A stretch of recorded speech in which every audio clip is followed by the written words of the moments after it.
The overall goal of this quantitative trait locus mapping and CRISPR-Cas9 genome editing methodology is to identify and subsequently verify a gene involved in synfungin resistance in Toxoplasma.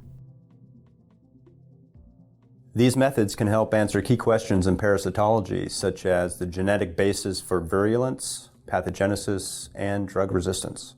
The main advantage of these techniques is the use of whole genome sequencing data for precise QTL analysis and CRISPR-Cas9 genome editing for efficient genetic manipulation in Toxoplasma.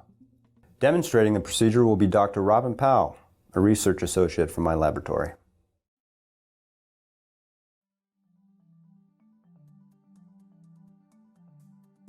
The Toxoplasma gondii parasites are grown in confluent human foreskin fibroblast or HFF cells seeded to T25 flasks with D10 medium.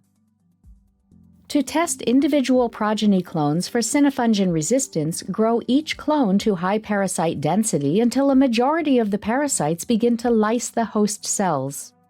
After preparing the parasite solution as described in the text protocol, use a pipetter to pass 2.5 times 10 to the 5th parasites to a new T25 HFF culture flask containing D10 medium with a 0.3 micromolar working concentration of the synfungin drug.